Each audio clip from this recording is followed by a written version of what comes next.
មានព្រះបន្ទូលថាដល់ពីជ្រកាត់ហើយមនុស្សកំពុងត្រូវការក្តីពិតខ្ញុំចង់ទៅបំរើទ្រង់អពីចិត្តគុំនិតទ្រង់មានកិច្ចការមួយឲ្យខ្ញុំធ្វើខ្ញុំជាបុត្រាសំណប់នៃព្រះ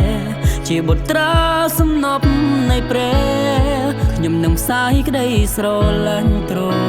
ង់ខ្ញុំលើកពន្លឺខ្ញុំឡើងក៏សាងនោះក៏ព្រះអង្គនោះមកគ្រប់គ្រងខ្ញុំព្រមលះបង់ជីវិតក៏សាងនោះក៏ព្រះអង្គអូនោះក៏ទ្រង់ខ្ញុំខិតខំធ្វើការខ្លាំងទន្ទឹងចាំរាជព្រះអង្គហើយនៅព្រះនាមនៃទ្រង់ជាព្រះគ្រីស្ទដ៏ដំខ្ញុំព្រមលះបង់ជីវិតក៏សាងនោះក៏ព្រះអង្គអូនោះក៏ទ្រង់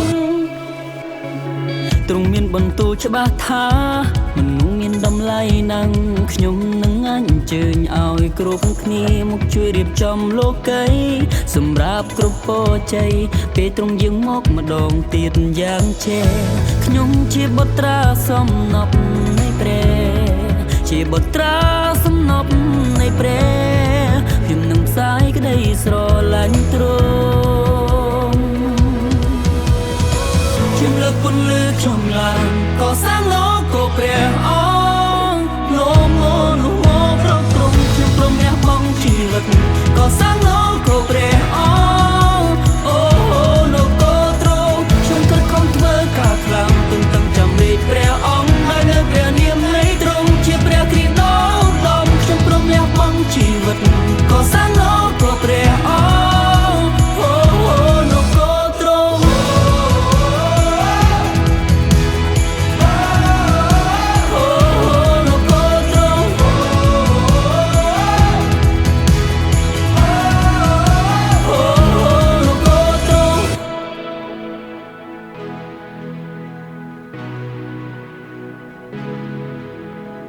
ខ្ញុំលើកពន្លឺខ្ញុំឡើងក៏សាំងនោះក៏ព្រះអង្គ